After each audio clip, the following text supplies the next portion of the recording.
विद्यार्थियों, आज की क्लास का टॉपिक है डेलीगेशन। सिद्धांत है ये।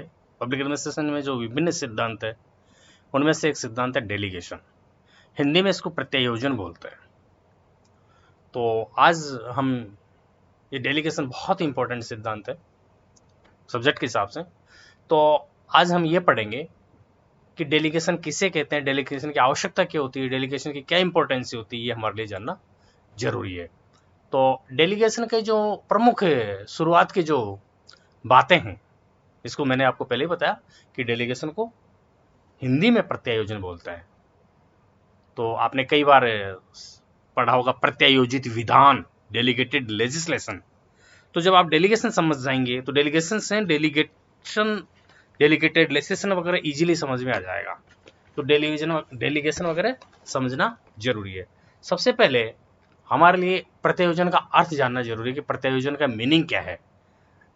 जनरली हर कंसेप्ट का मीनिंग पता होना चाहिए कि डेलीगेशन कहते किसको है। आपसे अगर कोई डायरेक्ट पूछे कि प्रत्यायोजन क्या होता है, तो प्रत्यायोजन का मीनिंग क्या है, प्रत्यायोजन से क्या तात्पर्य है, इस क्वेश्चन का आपको सबसे पहले आंसर पता होना चाहिए। देखो, हर व्यक्ति की अपनी सीमाएं होती है, मतलब हर व्यक्ति की अपनी कैपेसिटी की सीमा होती है, कार्य करने की सीमा होती है। तो व्यक्ति की सीमाओं के कारण उसकी जो क्षमताएं हैं, उसकी एक लिमिट है, उसके कारण वह सीमाओं क्षमताओं में रहकर ही कार्य कर सकता है।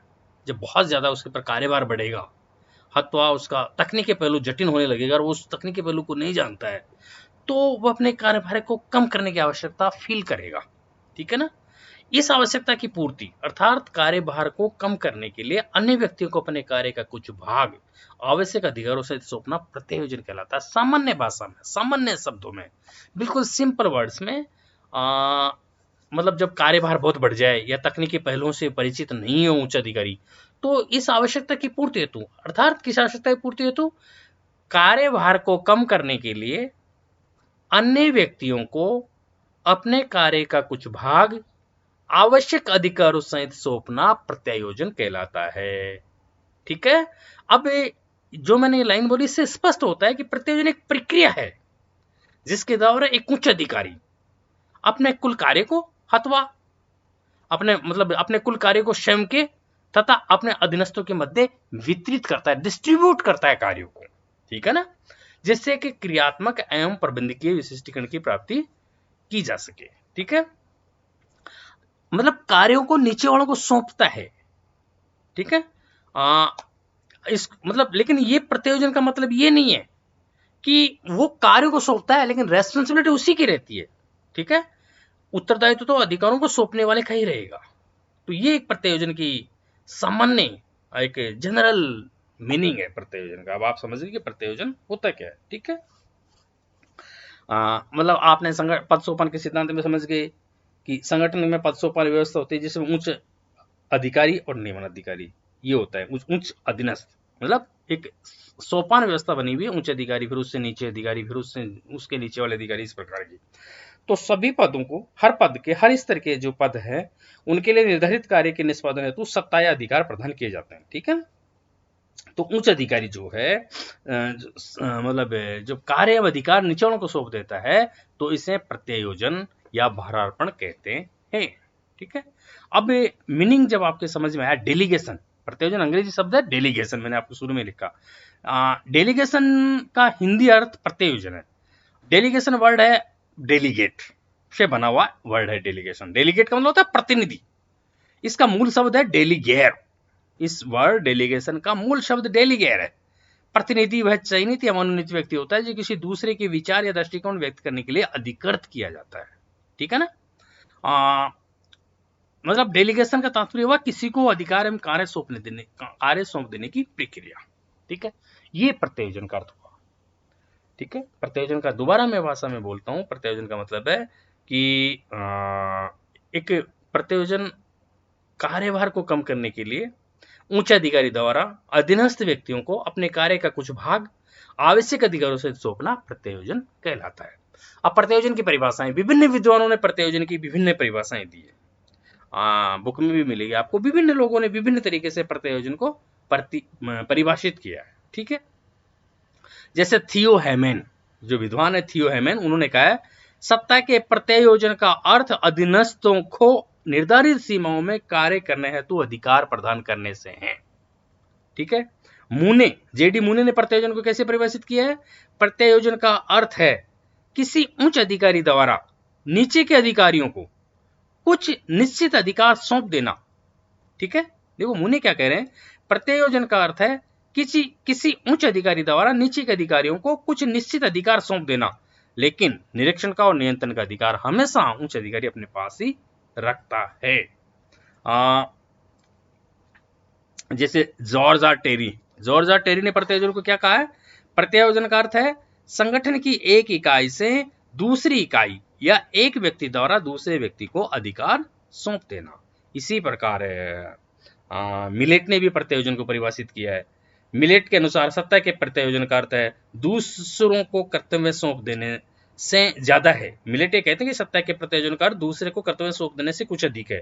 प्रत्यायोजन का सार है, मिलेट के अनुसार, मिलेट कहते हैं प्रत्यायोजन का सार है कि दूसरों को सविवेक सौंप देना ताकि अपने कर्तव्यों से संबंधित विशिष्ट समस्याओं को सुलझाने में अपने निर्णयों का प्रयोग कर सके। इस प्रकार विभिन्न विद्वानों ने प्रत्यायोजन की विभिन्न परिभाषाएं दी है, और इन परिभाषाओं को जब हम जानते हैं, समझते हैं, तो इन परिभाषाओं से के आधार पर, निष्कर्ष के आधार पर हम ये कह सकते हैं कि प्रत्यायोजन उच्च अधिकारी द्वारा निम्न अधिकारियों को कार्यभार हल्का करने के लिए कुछ अधिकारों के साथ कार्यभार सौंप देना प्रत्यायोजन होता है। संगठन में, प्रशासन में पदों की एक विभिन्न व्यवस्था बनी हुई है। उच्च अधिकारी या निम्न अधिकारियों का एक श्रृंखला बनी हुई है, पदों की व्यवस्था बनी हुई है। उच्च अधिकारी के पास कई बार बहुत सारे कार्य होते हैं, फलतः उन विभिन्न कार्यों को खुद संपन्न नहीं कर सकता, और उन कार्यों को, जैसे किसी जिले के जिला कलेक्टर होते हैं, वो उसके पास इतने सारे कार्यों का बोझ होता है, तो कुछ कार्य अपने एडीएम जो उसके अधीन होते हैं या सब डिविजनल मजिस्ट्रेट एसडीएम होते हैं, इनको वो अपने कार्य सौंप देते हैं। तो नीचे वाले अधिकारियों को जो कार्य करने की जो हस्तांतरण करने की, कार्यों का हस्तांतरण करने की जो प्रक्रिया है, वो प्रत्यायोजन कहलाता है। लेकिन अंतिम उत्तरदायित्व है उस सत्ता का ही बना रहता है। यह प्रत्यायोजन का अर्थ हुआ, और ये विभिन्न विद्वानों द्वारा प्रत्यायोजन की जो विशेषताएं बताई गई है वो हुई, और सॉरी प्रत्यायोजन की जो परिभाषाएं बताई गई है उनसे प्रत्यायोजन स्पष्ट होता है। अब प्रत्यायोजन का जो कंसेप्ट है, प्रत्यायोजन की जो अवधारणा है, इसको ढंग से हमारे कब समझ में आएगी? जब हम इसकी विशेषताओं को जानेंगे कि प्रत्यायोजन की प्रमुख विशेषताएं क्या है। देखो, प्रत्यायोजन की विशेषताएं, ये सब प्रत्यायोजन कंसेप्ट को समझने का एक तरीका है कि प्रत्यायोजन का मीनिंग क्या है, प्रत्यायोजन की परिभाषाएं क्या है, फिर प्रत्यायोजन की विभिन्न विशेषताएं क्या है। तो प्रत्यायोजन की विभिन्न विशेषताओं को जान लेने के बाद आप प्रत्यायोजन को ढंग से समझ सकते हैं। तो प्रत्यायोजन की जो विशेषताएं हैं वो इस प्रकार है। देखो, ये पहले तो ये समझो कि प्रत्यायोजन जो है वो संगठन की एक आवश्यक और विश्वव्यापी प्रक्रिया है। मतलब प्रत्यायोजन संगठनों में हर हालत में पाया जाता है। ठीक है ना? तो इसकी जो प्रमुख विशेषताएं हैं वो इस प्रकार है। पहली, प्रत्यायोजन में किसी अधीनस्थ या संगठन की किसी एक इकाई को एक सीमा तक अधिकार दिया जाता है कि वो अपने ढंग से कार्य करे, नीचे वाले को। पहली जो विशेषता प्रत्यायोजन की हम कह सकते हैं वो ये कह सकते हैं कि प्रत्यायोजन में किसी अधीनस्थ को या संगठन की किसी एक इकाई को एक सीमा तक अधिकार दिया जाता है कि वो अपने ढंग से कार्य करे। अर्थात अधिकार प्राप्त करने वाला अधिकार सौंपने वाले से कुछ निर्देश हम शर्तें भी प्राप्त करता है। उनके उस अधिकार जिसको मिलेंगे वो अपने ऊंचे अधिकारी से, जिससे अधिकार मिला उससे कुछ निर्देश और शर्तें भी मिलेगी। अर्थात अधीनस्थ व्यक्ति की सीमाएं उच्च अधिकारी द्वारा निर्धारित कर दी जाती है। ठीक है, ये इसकी पहली विशेषता है। दूसरी विशेषता हम कह सकते हैं कि प्रत्यायोजन का दोहरा स्वरूप होता है। प्रत्यायोजन का दोहरा स्वरूप से मतलब है कि प्रत्यायोजन अपने कार्य में अधिकार दूसरों को सौंपता है, अवश्य है। जो प्रत्यायोजक है, जो प्रत्यायोजन करता है, वो अपने कार्य में अधिकार नीचे को सौंपता जरूर है, किंतु बहुत से अधिकार अपने पास भी रखता है। इस प्रकार इसका दोहरा स्वरूप है। तीसरा, प्रत्यायोजन में निरीक्षण और नियंत्रण के अधिकार तथा अंतिम उत्तरदायित्व सदैव प्रत्यायोजक का बना रहता है। निरीक्षण का, नियंत्रण का, सुपरविजन का, और मैं कह रहा हूं अंतिम उत्तरदायित्व है। तीनों, निरीक्षण, नियंत्रण के अधिकार, अंतिम उत्तरदायित्व हमेशा प्रत्यायोजक का बना रहता है। ठीक है, हमने पढ़ा था विकेंद्रीकरण और प्रत्यायोजन में अंतर, तब ये देखा था हमने कि उसका अंतिम उत्तरदायित्व भी वो सौंप देता है, लेकिन प्रत्यायोजन में अंतिम उत्तरदायित्व हमेशा प्रत्यायोजक का बना रहता है, निरीक्षण का बना रहता है, नियंत्रण का बना रहता है। ठीक है, तो ये बात है इसमें। कानूनी रूप में, अर्थात हम इसको कह सकते हैं कि कानूनी रूप में सत्ता प्रत्यायोजन करने वाले अधिकारी में ही समाहित रहती है। कानूनी रूप में सत्ता उसी में रहती है जिसने, जो प्रत्यायोजक है, जिसने सत्ता नीचे वालों को सौंपी, उसी में कानूनी रूप में, लेकिन वास्तविक रूप में, व्यवहारिक रूप में उस अधिकारी में दिखाई देती है जो उसे काम में लेता है। ठीक है, तो ये तीसरी विशेषता हुई। चौथी विशेषता में कह सकते हैं कि एक बार प्रत्यायोजन होने के पश्चात वह स्थायी रूप से प्रत्यायोजित नहीं रहता है। मतलब एक बार प्रत्यायोजन दे दिया, इसका मतलब ये नहीं कि परमानेंट प्रत्यायोजित है जो उसके पास होती है। न्यूमैन मतलब जबकि उसमें संशोधन किया जा सकता है, कभी भी एक बार प्रत्यायोजन जो किया गया उस कार्य को संशोधन किया जा सकता है, उसे घटाया जा सकता है, उस कार्य को बढ़ाया भी जा सकता है। ये सब परिस्थिति, कार्य और आवश्यकता पर निर्भर करता है कि प्रत्यायोजन स्थायी प्रक्रिया नहीं है। ठीक है, पांचवी विशेषता में इसको कह सकते हैं कि कोई भी अधिकारी या अभिकरण वही सत्ता प्रत्यायोजित कर सकता है जो उसके पास होती है। ये बहुत इंपॉर्टेंट विशेषता है प्रत्यायोजन की, कि जो भी प्रत्यायोजक होगा वो कोई भी अधिकारी अभिकरण वही सत्ता प्रत्यायोजित करेगा जो उसके पास होगी। जो उसके पास है ही नहीं वो सौंपेगा ही नहीं। ठीक है, मतलब कई बार प्रत्यायोजन से प्राप्त सत्ता को भी आगे प्रत्यायोजन किया जा सकता है। कोई भी व्यक्ति अपनी संपूर्ण सत्ता का प्रत्यायोजन नहीं कर सकता है। एक ये विशेषता अगली इसकी, कोई भी व्यक्ति होगा अपनी संपूर्ण सत्ता का प्रत्यायोजन नहीं करेगा, बल्कि आंशिक मात्रा में प्रत्यायोजन कर सकता है। और एक लास्ट विशेषता ये कहा जा सकता है कि प्रत्यायोजन एक कला है।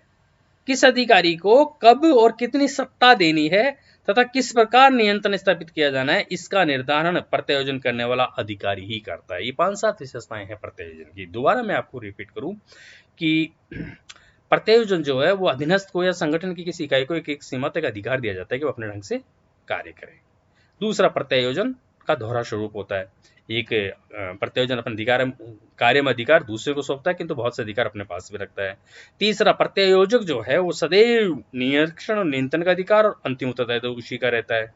अगली बात, प्रत्यायोजन स्थायी नहीं किया, मतलब एक बार प्रत्यायोजन के पश्चात तो स्थायी नहीं रह सकता। स्थायी प्रत्यायोजन नहीं रहता है, कभी उसमें संशोधन किया जा सकता है, घटाया जा सकता है, बढ़ाया जा सकता है। और एक है कोई भी अधिकारी अभिकरण वही सत्ता प्रत्यायोजित कर सकता है जो उसके पास होती है। और प्रत्यायोजन एक कला है। 5-7 प्रत्यायोजन की विशेषताएं हैं। अब प्रत्यायोजन की विशेषताओं के बाद जो अगला बात है वो है प्रत्यायोजन का महत्व।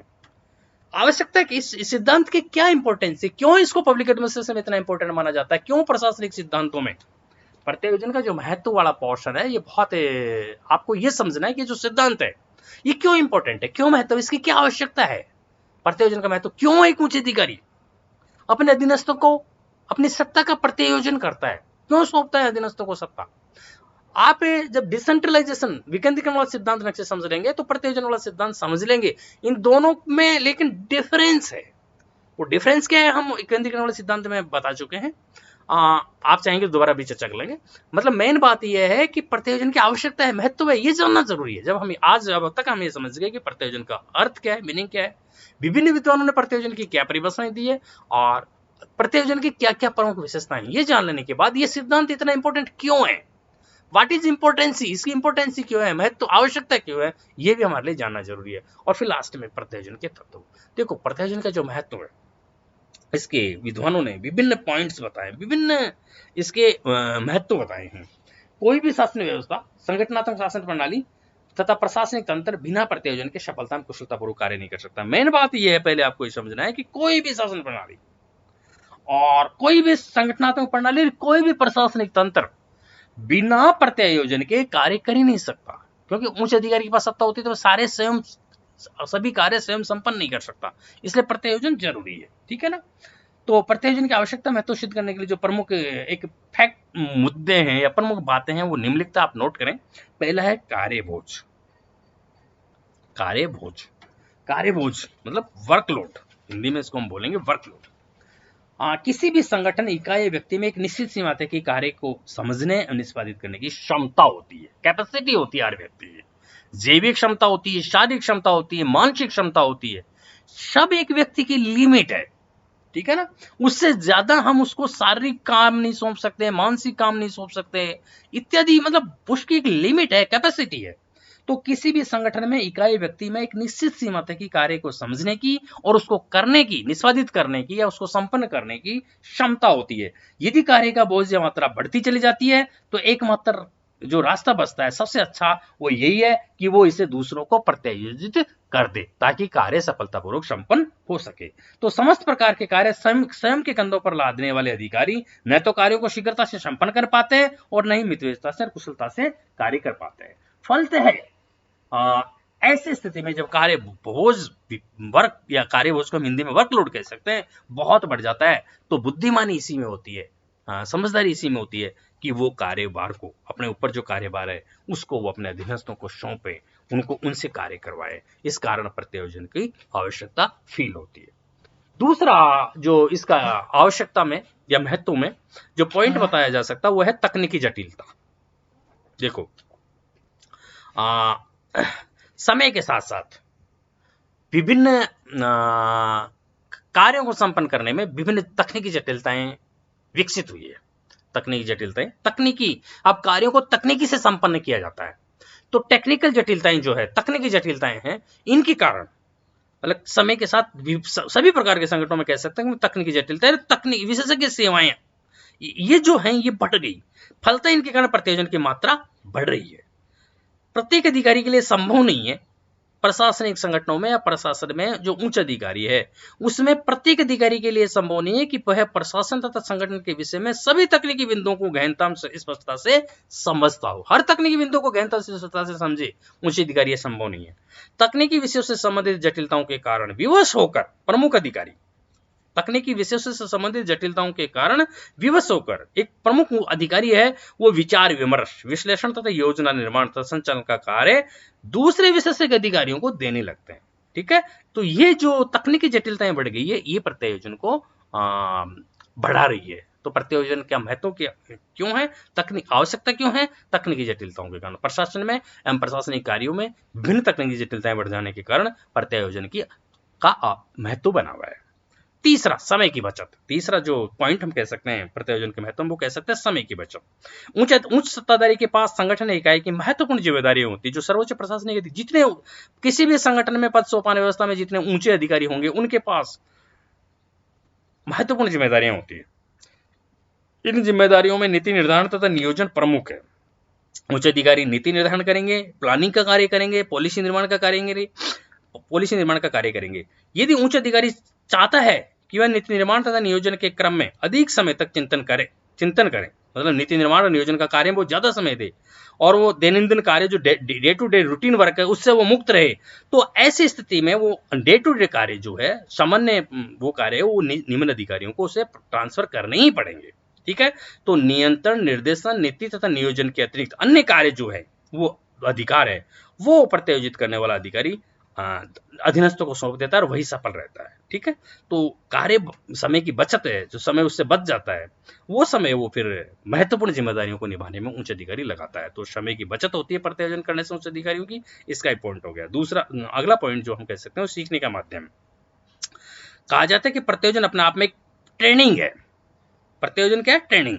मुख्य प्रशासनिक अधिकारी का दायित्व है कि अधीनस्थों में कार्य तथा अधिकार वितरित करे ताकि इन अधिकारों, कार्यों तथा उत्तरदायित्वों को निभाने के क्रम में अधीनस्थ अनुभव प्राप्त करे। जब उच्च अधिकारी नीचे निम्न अधिकारियों को कार्य में अधिकार सौंप देगा, उनको कार्यों को वितरित कर देगा, उनको काम करने के अवसर देगा, तो जब निम्न अधिकारी, निम्न श्रेणी के अधिकारी, छोटे अधिकारी उच्च अधिकारी द्वारा सौंपे गए अधिकारों, कार्यों, उत्तरदायित्वों को करेंगे, संपन्न करेंगे, तो उन्हें प्रैक्टिकल एक्सपीरियंस प्राप्त होगा। ठीक है, तो इससे उनको वो अनुभव प्राप्त कर लेंगे और उच्च अधिकारी के कार्यों को संपन्न करने में सहयोगी बनेंगे। फलतः जब उनका प्रमोशन होगा तो वो उच्च पद पर जाएंगे तो उन कार्यों को संपन्न करने में उनको कोई प्रॉब्लम नहीं आती। फिर इस प्रकार प्रत्यायोजन के माध्यम से अधीनस्थों को सीखने का अवसर मिलता है। प्रत्यायोजन की इस प्रक्रिया से अधीनस्थों में संगठन के प्रति आत्मीयता होती है, पहल करने की क्षमता बढ़ती है और मनोबल में वृद्धि होती है। अगला जो प्रत्यायोजन का महत्व बताया जा सकता है, आवश्यकता बताई जा सकती है, वह प्रबंधकीय गुणों में विकास होता है प्रत्यायोजन से। तो प्रत्यायोजन प्रक्रिया भविष्य के उच्च अधिकारी या प्रशासक तैयार करती है। भविष्य में जो आने वाले समय में जो मुख्य प्रबंधक होंगे या प्रशासक होंगे, उच्च अधिकारी तैयार करेंगे, वो प्रत्यायोजन के माध्यम से तैयार होते हैं। नई समस्याओं तथा चुनौतियों से जूझने की क्षमता यदि किसी में उत्पन्न करनी है तो उसका सर्वश्रेष्ठ रास्ता ही प्रत्यायोजन है। प्रत्यायोजन करने के पश्चात उच्च अधिकारी आसानी से पता लगा सकता है कि किस अधीनस्थ में कितनी प्रतिभा है, कितनी लगन है और कितनी उत्साह से वह कार्य को करता है।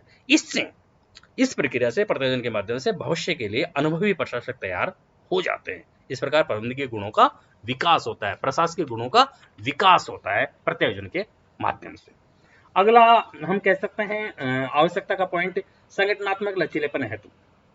देखो, कठोरता, जड़ता तथा रूढ़िवादिता किसी भी संगठन की कार्यकुशलता में विकास के लिए बाधक होती है। जटिलता नहीं होनी चाहिए, रूढ़िवादिता नहीं होनी चाहिए, कठोरता नहीं होनी चाहिए। अगर किसी संगठन में है तो उसकी कार्यकुशलता और विकास पर इनका फर्क पड़ेगा। परिवर्तित परिस्थितियां चेंज होती रहती है, उनके अनुकूल संगठन को ढालने के लिए तथा कार्मिकों का विकास, मानव संसाधन विकास करने के लिए यह आवश्यक है कि संगठन में लचीलेपन का समावेश हो, ताकि ताजी हवा के झोंके आते रहें। नवाचार तथा प्रत्यायोजन के द्वारा जड़ता को तोड़ा जा सकता है। इस प्रकार संगठनात्मक लचीलेपन एवं हेतु प्रत्यायोजन आवश्यक रहता है। इसी प्रकार मितव्ययिताम कुशलता, इसका एक अगला महत्व है मितव्ययिताम कुशलता। प्रत्यायोजन से निर्णयों में शीघ्रता आती है, क्योंकि निर्णय के प्रशासनिक स्तर कम हो जाते हैं, नीचे वालों को भी निर्णय करने के अवसर मिल जाते हैं। इससे मितव्ययिता आती है, कुशलता आती है प्रशासन में। शीघ्र तथा प्रभावी निर्णयों से संगठन में मितव्ययिता और कुशलता का समावेश होता है, क्योंकि उनको निर्णय करने के नीचे के लेवल के अधिकारियों को भी अवसर मिलते हैं, फलतः वो आसानी से परिस्थितियों अनुसार निर्णय कर पाते हैं। तो इससे मतलब कहने का मतलब ये है कि प्रशासन में, संगठन में मितव्ययिता और कुशलता आ जाती है। और अगला पॉइंट हम कह सकते हैं प्रत्यायोजन के महत्व में, उत्तराधिकार में सहायता। प्रत्यायोजन तथा अधिकार में सीधा गहरा संबंध है। प्रत्यायोजन के माध्यम से भविष्य के प्रबंधक और अधिकारी तैयार होते हैं, ठीक है। तो उत्तराधिकार में सहायता मिलती है कि एक उच्च अधिकारी जब रिटायर होंगे या दूसरे जगह ट्रांसफर कर चले जाएंगे, तो एक उच्च प्रशासक द्वारा पद छोड़ देंगे किसी भी कारण से, तो दूसरा अनुभवी योग्य प्रशासक तुरंत मिल जाता है, ताकि संगठन में प्रत्यायोजन, इस कारण संगठन में प्रत्यायोजन अपनाया जाता है। तो उत्तराधिकार में सहायता मिलती है, ये प्रत्यायोजन के महत्व आवश्यकता है, ठीक है। नैतिक स्तर इससे नैतिक स्तर मनोबल में वृद्धि होती है, प्रबंधकीय कार्यों में सुविधा रहती है, तत्काल निर्णय लेने संभव होता है प्रत्यायोजन से, प्रबंधकीय गुणों के विकास का साधन है। इस प्रकार प्रत्यायोजन के आवश्यकता महत्व के विभिन्न पॉइंट्स हैं। दोबारा मैं रिपीट करूं, कार्यभार को कम करने में मदद मिलती है, तकनीकी जटिलताओं में प्रत्यायोजन उपयोगी रहता है, प्रत्यायोजन से उच्च अधिकारियों के समय की बचत हो जाती है, प्रत्यायोजन के माध्यम से अधीनस्थों को सीखने का माध्यम या अवसर मिलता है, प्रत्यायोजन से प्रबंधकीय गुणों का विकास होता है, संगठनात्मक लचीलेपन हेतु भी प्रत्यायोजन आवश्यक है, प्रत्यायोजन से संगठन में मितव्ययिता कुशलता आती है, और प्रत्यायोजन से उत्तराधिकार में सहायता मिलती है। ये प्रत्यायोजन का महत्व या आवश्यकता क्यों है, इसका आंसर हुआ। अब लास्ट आज की क्लास का हम पढ़ेंगे प्रत्यायोजन के तत्व, कौन कौन से एलिमेंट्स ऑफ डेलीगेशन के लिए कौन कौन से क्या क्या चीजें हैं। तो पहला है, प्रत्यायोजन के संबंध में 3 तत्व महत्वपूर्ण माने जाते हैं, याद रखना प्रत्यायोजन के तत्व। पहला अधिकार, सत्ता, अथॉरिटी जिसको हम बोलते हैं, मतलब प्रत्यायोजन में तो आवश्यक अधिकारों को सौंपा जाना चाहिए। कोई भी व्यक्ति जिसको सत्ता दी गई है, कार्य दिए गए हैं, दायित्व दिए गए हैं, वो उन कार्यों को भली प्रकार उस समय तक सही नहीं कर सकता, पूरा नहीं कर सकता, जब तक कि उसे आवश्यक अधिकार अर्थात सत्ता न सौंप दी जाए। यदि किसी व्यक्ति को विज्ञापन करने का कार्य सौंपा जाता है, तो उसे स्थान खरीदने, किराए पर लेने, मतलब जो उसको कार्य में अधिकार दिए जाए अधीनस्थों को उच्च अधिकारी द्वारा, तो उनके साथ उन्हें सत्ता दी जाए, अधिकार दिए जाए। ये एक पहला तत्व हुआ प्रत्यायोजन का, अधिकार। दूसरा है कार्य। उच्च अधिकारी के पास कार्य का भूज रहता है, अथवा निम्न अधिकारियों को कार्य वितरित कर देता है। तो कार्य का प्रत्यायोजन करते समय ध्यान रखा जाता है कि कौन सा कार्य किस व्यक्ति को सौंपना है, तथा कौन से कार्य प्रत्यायोजक स्वयं अपने पास रखना चाहेगा। तो प्रत्यायोजन का दूसरा तत्व हुआ कार्य। पहला हुआ अधिकार अर्थात सत्ता, हम अधिकार भी कह सकते हैं, उसको सत्ता भी कह सकते हैं। दूसरा हुआ कार्य, और तीसरा हुआ उत्तरदायित्व, रेस्पॉन्सिबिलिटी। प्रत्यायोजन का तीसरा तत्व उत्तरदायित्व निर्धारण का है। जिस व्यक्ति को सत्ता कार्य सौंपे गए हैं, उसके उत्तरदायित्व भी निश्चित करने आवश्यक है। तो ये उत्तरदायित्व है, 3 प्रत्यायोजन के तत्व हुए, ठीक है, अधिकार, कार्य और उत्तरदायित्व। कुछ लोग प्रत्यायोजन का अगला तत्व भी बताते हैं कि नियंत्रण प्रणाली की स्थापना, प्रत्यायोजन की जो प्रक्रिया होगी वो भी होते हैं, लेकिन मेन रूप से प्रत्यायोजन के 3 तत्व होते हैं। अधिकार, इसको हम दूसरी भाषा में सत्ता भी कह सकते हैं, या हम इसको ऐसे भी कह सकते हैं, प्रत्यायोजन के 3 तत्व कौन कौन से हैं, सत्ता, कार्य और उत्तरदायित्व। ये प्रत्यायोजन की मेन जो तत्व है ये है। अब आज की क्लास के इस टॉपिक के सार से, प्रत्यायोजन से रिलेटेड टॉपिक के हम इस क्वेश्चन का आंसर देने में समर्थ है कि प्रत्यायोजन का मीनिंग क्या है, अर्थ क्या है, सामान्य भाषा में प्रत्यायोजन से क्या तात्पर्य है, फिर प्रत्यायोजन की विभिन्न विद्वानों द्वारा क्या परिभाषाएं दी गई है, और फिर प्रत्यायोजन की प्रमुख विशेषताएं क्या है। इन विशेषताओं को जान लेने से प्रत्यायोजन का कंसेप्ट आपके दिमाग में ढंग से क्लियर होता है, और फिर लास्ट में प्रत्यायोजन की आवश्यकता है, महत्व क्या है, और फिर प्रत्यायोजन के 3 कौन-कौन सी तत्व है। इनको जान लेने के बाद हम आगे प्रत्यायोजन के कंसेप्ट है, इनसे रिलेटेड जो टॉपिक, जो पॉइंट्स बच गए, उनका हम अध्ययन करेंगे।